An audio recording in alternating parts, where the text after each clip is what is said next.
Bonjour à tous et merci de nous rester fidèles chaque samedi. Le mot OVNI a été inventé il y a un peu plus de 50 ans, mais les objets volants non identifiés existent sans doute depuis beaucoup plus longtemps. Notre région n'a pas été épargnée par ce phénomène, nous allons le voir au cours de cette émission. Régulièrement, ces dernières années, des OVNI ont pu être observés en Alsace et l'on n'a pas toujours trouvé d'explication pour ces étranges apparitions. Alors, que faut-il en penser? Quel regard la science porte-t-elle sur ce dossier? Pourquoi cet engouement du public pour le phénomène des ovnis? Plusieurs invités sont avec nous aujourd'hui. Christian Morgenthaler, vous habitez Odratzheim, vous êtes le délégué régional de l'association SOS OVNI, une association qui existe depuis 1974 et qui prétend étudier de la manière la plus objective possible le phénomène des ovnis. Dominique Pigeon, vous habitez Egbolsheim, vous avez été confronté il y a quelques années à un phénomène mystérieux et depuis vous vous intéressez aux ovnis, vous nous direz pourquoi. Agnès Acker, vous représentez la communauté scientifique sur ce plateau. Vous êtes professeur d'astrophysique à l'université Louis Pasteur et vous dirigez le planétarium de Strasbourg. Enfin, commandant Gérard Lejeune, vous représentez la Légion de gendarmerie départementale d'Alsace, les gendarmes qui sont souvent amenés à intervenir lorsque des phénomènes sont signalés. Alors, avant d'entamer la discussion, nous allons suivre ce premier reportage et entendre notamment ce témoignage d'un habitant de Sainte-Croix-aux-Mines que Virginie Fichet et Denis Becker ont rencontré cette semaine. C'est un soir d'été. Dans son arrière-cour, Marc Schulz s'apprête à partager quelques grillades avec une douzaine d'amis. Quand soudain, une fillette donne l'alerte. Là-haut dans le ciel, il y a quelque chose de bizarre.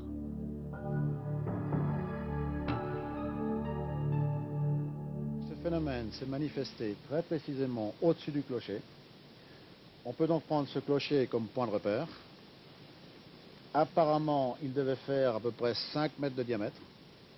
Une boule de type de celle que l'on voit maintenant dans les boîtes de nuit, vous savez, qui lancent des rayons de tous les côtés et qui sont très lumineuses, mais qui était de couleur vert luisant. Très très lumineuse. Marc court alors chercher son appareil photo. L'engin est parti, mais c'était un engin visiblement, est parti à une vitesse fulgurante. C'est vraiment parti en direction du Mont Saint-Odile, là, à une vitesse tellement fulgurante que vraiment je n'ai pas eu le temps de le prendre en photo. Encore plus insolite, des voisins auraient observé un phénomène semblable au même endroit il y a 25 ans. Comme Marc, ils sont des centaines en Alsace à avoir vu ou cru voir ces fameux ovnis. Dans la région, les ufologues font remonter les premiers témoignages autour de 1750. Dans la deuxième moitié du XXe siècle, 400 observations ont été recensées en Alsace. Des pilotes de l'US Air Force pendant la guerre, aux civils dans les années 50, les phénomènes se multiplient. Et puis arrivent les années 70. Jeudi matin, les jeunes gens ont observé un objet mystérieux dans le ciel alsacien. Strasbourg, un triangle lumineux au-dessus de la forêt rhénane. Des extraterrestres dans la banlieue de Mulhouse. Un objet mystérieux survole la nationale 83 entre Sélestat et Strasbourg. Plusieurs automobilistes affirment ce n'était pas un engin connu.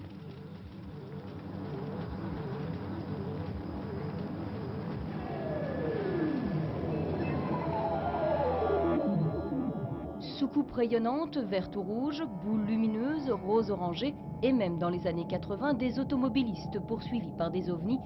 Certains de ces faits, aujourd'hui encore, restent troublants.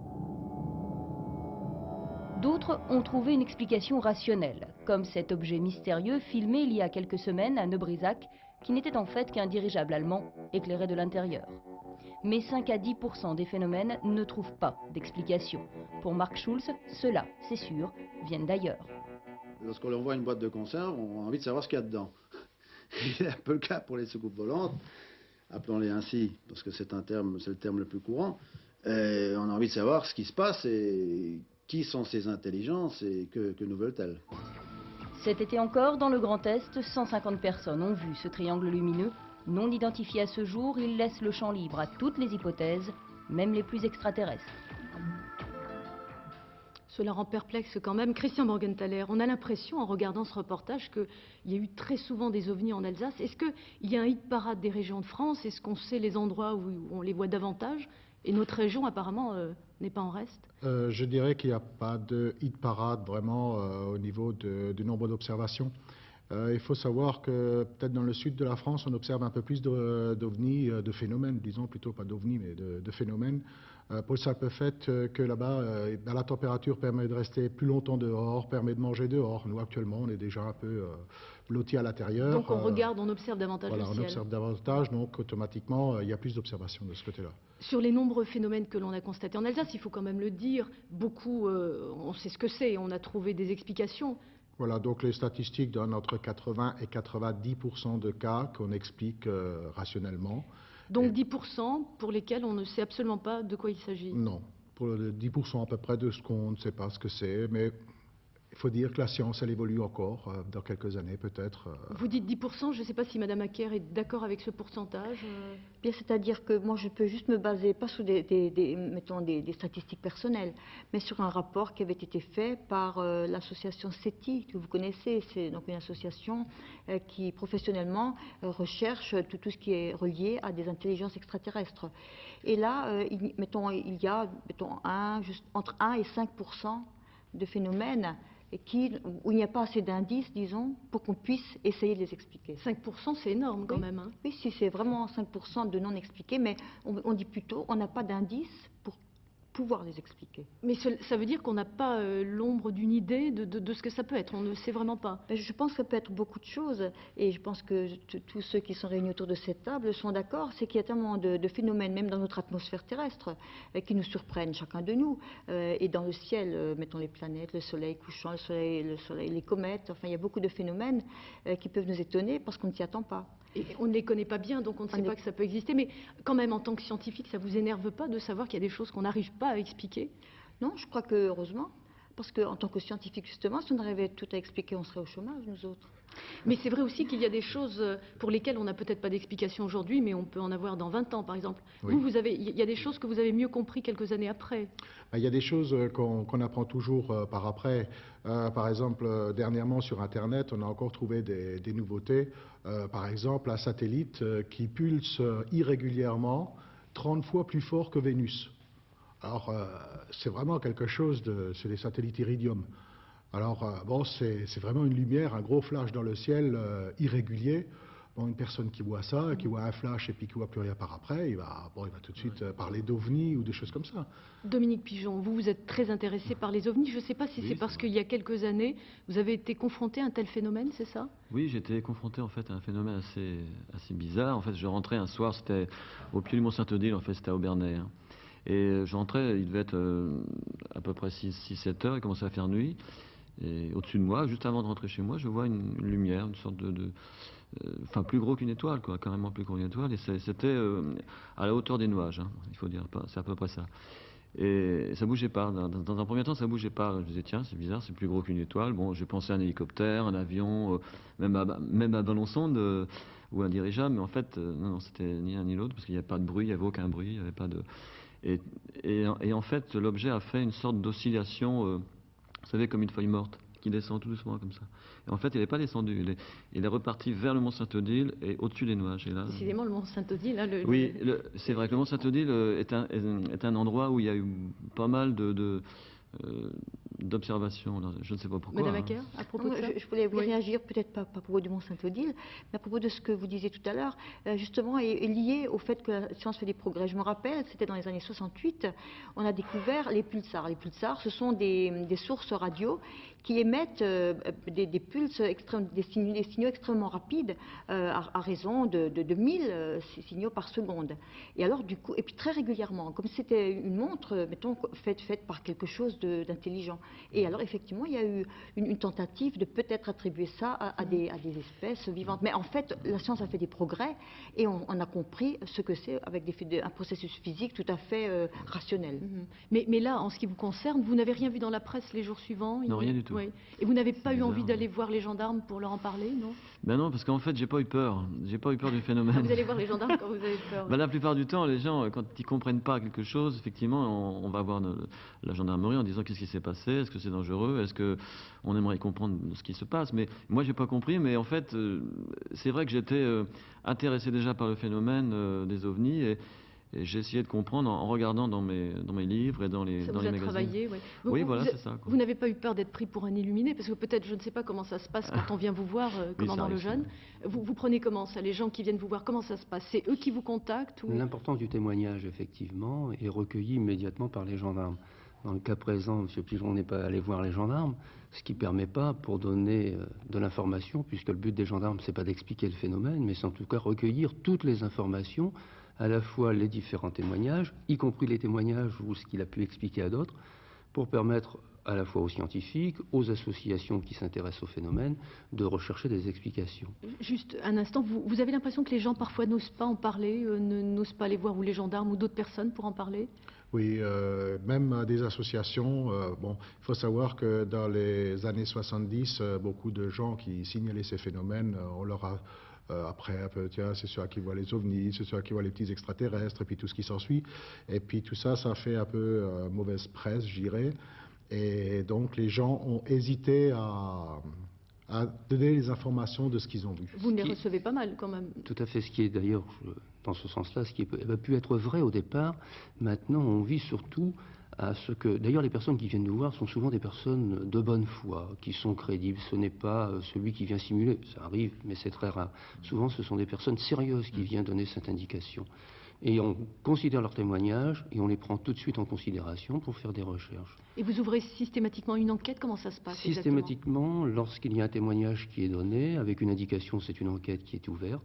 Donc c'est la recherche simplement des témoignages, les explications que les intéressés ont vues. S'il y a des signes ou des choses qui sont encore manifestement sur le terrain, il y a systématiquement, de jour comme de nuit, déplacement de patrouilles. Vous faites des prélèvements, En fonction des événements. Il y a un travail en association qui se fait avec le Centre national d'études spatiales pour les prélèvements dans ce domaine-là. Mais vous faites ça très sérieusement, aussi sérieusement que s'il s'agissait, je ne sais pas moi, d'un meurtre ou d'un hold-up? C'est... Tout aussi sérieusement, bien évidemment, en ce qui concerne le témoignage, c'est-à-dire ce que les gens ont vu qu'ils rapportent, c'est considéré dans une procédure, c'est consigné dans une procédure. En ce qui concerne les événements vus sur le terrain, il y a importance à se déplacer sur le terrain, puisque si l'on considère qu'il ne s'agit pas d'un phénomène non expliqué, mais par exemple du reste d'un satellite, que sais-je, quelque chose de dangereux pour la population, il faut aller sur le terrain. Les membres de SOS OVNI font un petit peu le même travail finalement. Vous allez voir aussi les gens, vous récoltez des informations. Exactement, on fait la même chose. Donc on va également récolter les témoignages et par la suite, naturellement, également sur le terrain, on va faire les recherches nécessaires. Mais pourquoi? Pour essayer de comprendre ce qui s'est passé, Disons, je crois que le premier rôle déjà, c'est d'éliminer toutes les hypothèses possibles, c'est-à-dire d'essayer d'identifier le phénomène de telle façon à ne conserver que des phénomènes non identifiables. Et on voit qu'il y a beaucoup d'hypothèses qui sont possibles. Il y a énormément d'hypothèses possibles, surtout avec la science actuelle, c'est logique, quoi. Et quand vous avez l'explication du phénomène, est-ce que vous êtes soulagé parce que vous avez trouvé, ou est-ce que vous êtes déçu parce que finalement, secrètement, vous attendiez peut-être à autre chose? Je dirais que c'est les deux. C'est les deux à la fois, c'est-à-dire on est content d'avoir trouvé quelque chose parce qu'on a dit, bon, on a fait du bon boulot. Puis d'un autre côté, je crois en tant que, comme on nous appelle ufologue, on aimerait bien être quand même un des premiers à avoir la preuve, effectivement, mais celle-là, il faudra trouver encore. Madame Acker, il y a tellement de choses qui se baladent au-dessus de nous, je ne parle pas seulement des planètes, mais que c'est normal qu'il y ait de plus en plus de phénomènes un peu bizarres qui se produisent, non? Oui, je crois. En particulier, je pense que vous parlez des satellites artificiels. Oui. Il y en a des centaines qui circulent au-dessus de nous. Et puis, vous savez ce qui s'est passé avec Skylab. Et c'est le sort de la plupart des sondes et des satellites. À un moment donné, ils perdent de l'énergie et puis ils retombent sur Terre. Et là, ça fait maintenant des objets absolument qu'on ne connaît pas, puisque c'est des bouts de tôle et qui sont incandescents et qui peuvent apparaître d'une drôle de façon. C'est le cas pour Skylab. Vous vous rappelez quand Skylab est retombé? Vous, ces phénomènes, les ovnis, et peut-être même, puisque certains parlent d'extraterrestres, en tant que scientifique, est-ce que vous méprisez cela ou bien c'est quelque chose qui vous intrigue? Enfin, je voulais dire, d'abord peut-être que je trouve, donc indépendamment du fait qu'est-ce que c'est, finalement ces choses qu'on voit et qu'on n'explique pas tout de suite, je trouve que les observations qui sont faites, à la fois faites grâce aux associations et grâce à la gendarmerie, c'est extrêmement précieux pour les astronomes, pour les géophysiciens, pour les climatologues. Pourquoi? Parce que c'est chaque fois des observations de phénomènes imprévisibles, inattendus, pour lesquels il n'y a pas d'observation prévue. Et donc les seuls et uniques témoignages que nous en ayons et les seules façons de pouvoir les étudier, c'est grâce à ces informations qui sont très précieuses. D'ailleurs, vous étiez en communication avec l'Observatoire, M. Morgenthaler, il y a quelques années. Pourquoi? Parce que nous sommes très intéressés en particulier par les météorites. Vous savez que c'est des objets qui circulent entre les planètes avec des vitesses qui sont extrêmement grandes, de 10 000 km/h. Et donc ça fait de ces boules, de ces rocs qui pénètrent à grande vitesse dans l'atmosphère, deviennent incandescents, et c'est ce qu'on appelle les étoiles filantes, ou bien les bolides ou les météorites. Et donc nous ne sommes pas là à regarder. Et donc c'est grâce à ces observations-là que nous pouvons étudier d'où ça vient. Voyez, mais pour vous, c'est cela. Enfin, vous n'envisagez pas qu'il puisse y avoir des extraterrestres, parce que ça aussi, je crois qu'on va en parler avec M. Pigeon, mais ça c'est complètement écarté selon vous? Non, je ne pense pas. C'est-à-dire que depuis, mettons, le milieu de ce siècle, l'astrophysique apporte une nouvelle dimension à la science, parce qu'on remarque que, en fait, l'univers a une histoire. C'est-à-dire que les racines de l'humanité plongent dans l'histoire du cosmos. Ça veut dire qu'on trouve de la matière prébiotique dans l'univers tout entier. Ça veut dire quoi, la matière prébiotique? La matière prébiotique, ça veut dire pré, ça veut dire avant, biotique, biologique, ce qui est vivant. Ça veut dire c'est les briques qui permettent de constituer après la matière qui deviendra vivante. Alors je dis bien, c'est pas la même chose, c'est pas de la matière vivante, mais c'est des acides aminés, par exemple, que l'on trouve dans les météorites, que l'on trouve dans des grands nuages gazeux dans l'univers. Ça veut dire que la matière première, elle est là. Donc, à mon avis, et puis bon, c'est pas seulement le mien, nous sommes plusieurs astronomes qui discutons de ça de temps en temps, il est tout à fait probable qu'une certaine forme de vie puisse exister ailleurs. Mais ces gens-là ne peuvent pas nous rendre visite. Je n'ai pas parlé de gens, parce que enfin, ces êtres. Je ne pense pas que ce soit forcément des êtres, parce que il faudrait que mettons, l'association de la matière première dont je viens de parler soit faite d'une façon extrêmement précise, et il y a une probabilité très faible pour que ça se fasse. C'est pas parce que la matière première est là qu'elle est construite de façon à engendrer la vie. Monsieur Pigeon. Eh oui, ben là c'est un sujet là maintenant où je ne suis pas d'accord, mais enfin c'est normal, il faut bien que je ne sois pas d'accord à un certain moment, parce qu'en fait, avec les connaissances qu'ont les scientifiques, ils peuvent expliquer plein de choses sur Terre, ça c'est évident, et même en dehors de la Terre, mais il y a quand même des choses qui sont inexplicables, comme disait Madame tout à l'heure, et effectivement ces choses-là, il ne faut pas les nier, parce qu'on ne peut pas dire qu'il n'existe pas des civilisations extraterrestres, on ne peut pas le nier, puisqu'on ne peut pas le prouver, que ça n'existe pas. On ne peut pas prouver que quelque chose n'existe pas, en fait. Donc, alors pourquoi ne pas admettre des hypothèses qui soient, à la limite, pourquoi pas, aux limites de l'imaginaire? Mais pourquoi alors, juste, on va faire un petit peu de science-fiction pendant 1 minute, après on redeviendra plus sérieux. Si des êtres viennent, nous observent apparemment, pourquoi n'entrent-ils pas en contact avec nous? Ah, voilà, c'est une très bonne question, ça. Alors ça fait longtemps que je voulais répondre à cette question d'ailleurs. En fait, ils ne peuvent pas toujours prendre contact avec nous, puisque a priori, je dis bien a priori, je n'en sais rien, mais je pense que ce sont des civilisations qui ont évolué différemment de nous. Donc soit elles sont très en avance par rapport à nous, donc quand elles viennent soi-disant nous voir ou nous observer ou faire, je ne sais pas ce qu'elles ont à faire exactement, hein, mais elles ont du mal à communiquer avec nous, parce que c'est un petit peu comme si nous, vous voyez, en 1998, nous étions projetés 2000 ans avant Jésus-Christ, et on arrive avec un hélicoptère, vous voyez.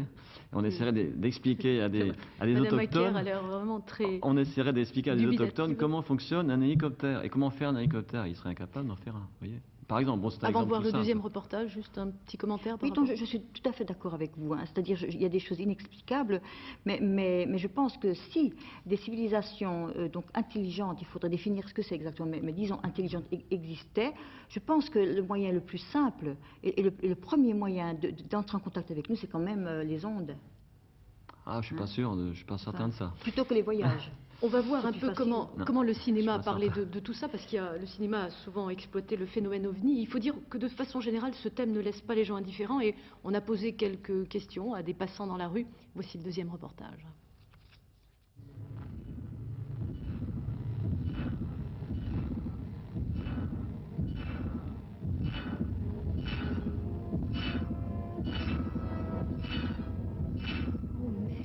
Ils sont arrivés, les extraterrestres sont là, du moins dans notre cinéma.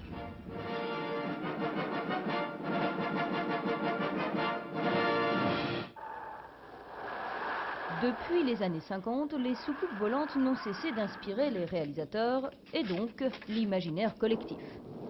J'espère pour vous, un jour, un ovni viendra vous chercher et vous fera une petite promenade dans l'atmosphère. Hein. Ok, au revoir. L'homme et les extraterrestres, c'est une vieille histoire. Dans ce tableau de la Renaissance, un élément étrange est déjà présent à l'arrière-plan. Et puis des engins spatiaux aux petits hommes verts, il n'y a qu'un pas, même pour les plus sceptiques. Il vaut mieux qu'ils existent que de penser qu'on soit tout seul, quoi. Sinon c'est très dommage. Si on est tellement petit, il y a forcément quelque chose d'autre, hein. C'est pas possible. C'est une manière d'imaginer, de se trouver moins seul, c'est ça, je pense. Comme une religion de substitution, ces êtres venus d'ailleurs auraient donc le pouvoir de soulager l'angoisse existentielle de l'homme, la solitude. De là à ce qu'ils nous rendent visite. Je trouve que c'est, à mon avis, tellement farfelu. Bon, je ne crois que ce que je vois, comme on dit. Le terrien est donc de nature méfiante. Seul le cinéma reste sans concession et continue d'exploiter l'inconnu, parfois même à des fins philosophiques. Les années 80 voient naître le gentil E.T. et son message de paix universel.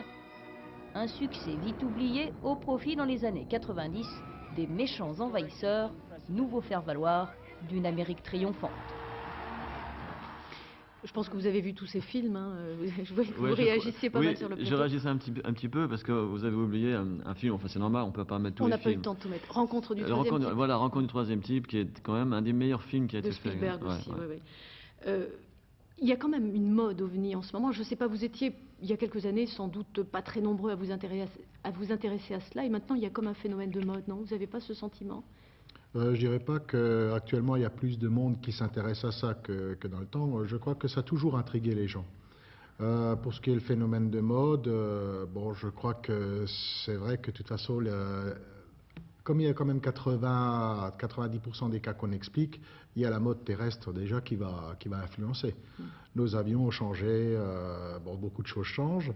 Mais il reste toujours donc les phénomènes, que ce soit des disques, que ce soit des objets oblongs, donc ce qu'on appelle le cigare, que ce soit le triangle maintenant. Triangle, déjà, on en trouvait dans les années 50.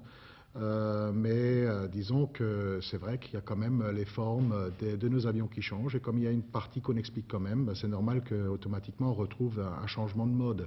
Et la partie que l'on n'explique pas, est-ce qu'on dit parfois il y a des dossiers classés secret défense, toutes les informations remontent bien vers le Centre national des études spatiales ou... Tout à fait. En ce qui concerne la gendarmerie, les procédures sont adressées directement à Paris, au CNES, qui traite ces procédures.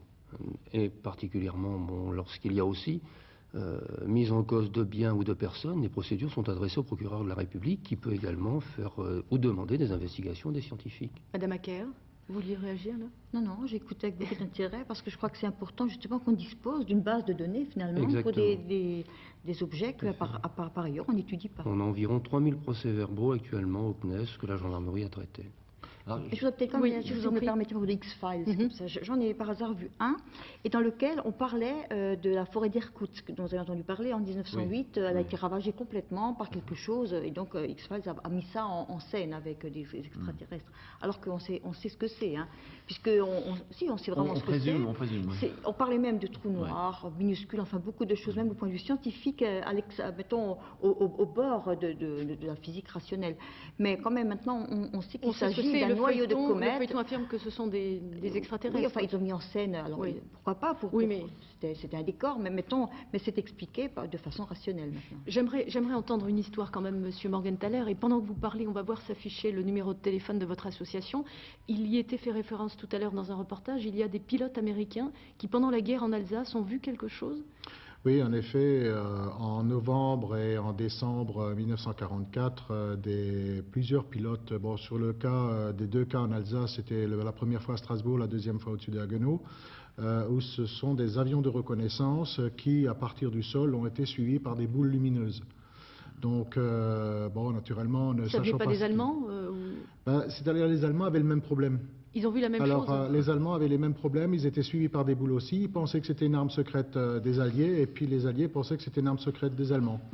Et après la guerre, on a vu que personne n'avait cette arme secrète, et puis bon, naturellement, on a les échanges des pilotes avec les tours de contrôle. Ce sont des papiers très officiels, donc c'est pas quelque chose comme ça, c'est pas une rumeur, c'est des choses très officielles. Non, c'est pas des rumeurs, c'est des papiers qui normalement qui existent, qui doivent... Moi, je conforte tout à fait le témoignage de M. Morgenthaler, c'est-à-dire qu'en fait, pendant la guerre et pendant d'ailleurs certaines guerres, maintenant je ne peux pas dire lesquelles, je crois que c'est... Une guerre du Pacifique. Guerre du Pacifique, voilà, il y a eu de nombreuses apparitions d'OVNI. Alors il semblerait que nos guerres intéressent ou inquiètent peut-être. Ça c'est votre version à vous. Oui, mais là, effectivement, on est à la limite de l'imaginaire et de la science-fiction, mais vous savez, la science-fiction, entre la science-fiction et la réalité, il n'y a pas quelquefois une grande différence. Monsieur Lejeune, quelle est l'affaire qui a le plus mobilisé les gendarmes en Alsace? En 1990, on me cite qu'en 1990, il y avait eu un phénomène très important qui avait suscité de l'intérêt, puisqu'il y avait eu 250 procès-verbaux qui avaient été dressés, de témoignages, et il y avait eu un film qui avait été réalisé. Et ce film a été adressé, grâce à ce film d'ailleurs, il a été adressé au CNES à Toulouse, qui a permis d'identifier la rentrée dans l'atmosphère d'un satellite. Voilà l'explication. Mais c'est grâce à l'ensemble des témoignages recueillis. Pas simplement, bien sûr, c'était sur Colmar, et puis sur le reste de la France, l'ensemble de ces témoignages recoupés ont permis d'aboutir, au bout d'un certain temps, pour les gens du CNES, nous ne faisons que rapporter des faits, d'établir qu'il s'agissait de la rentrée d'un satellite dans l'atmosphère. Très prudent. Mais là, sur ce sujet-là, effectivement, c'était effectivement la rentrée d'un satellite, mais en même temps que la rentrée d'un satellite, il y a eu encore une autre apparition qui était en même temps, qui est rentrée dans l'atmosphère en même temps. C'est bizarre, je ne sais pas. Moi, j'ai lu ça aussi dans la presse, comme tout le monde. Monsieur Lejeune, pour être gendarme, vous n'en êtes pas moins homme, mais quel est votre avis là-dessus? Vous y croyez, vous, aux extraterrestres? Je reste assez cartésien dans ce domaine-là. Et je m'appuie sur ce que... Peut-être que le fait de mon métier de travailler avec les scientifiques, on s'appuie essentiellement sur ce que nous relevons, ou ce que disent les scientifiques.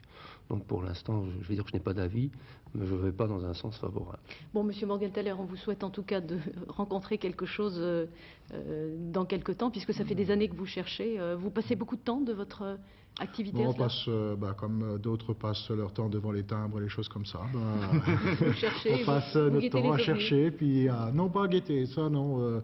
Je n'organiserai jamais une soirée d'observation du ciel pour guetter des ovnis, plutôt pour regarder, mais pas pour attendre un ovni comme ça. Le ciel qui fait rêver. Mais l'enquête est restée vraiment scientifique, c'est-à-dire chercher ça scientifiquement. Merci, Je voudrais dire que grâce à vous, on regarde de nouveau le ciel.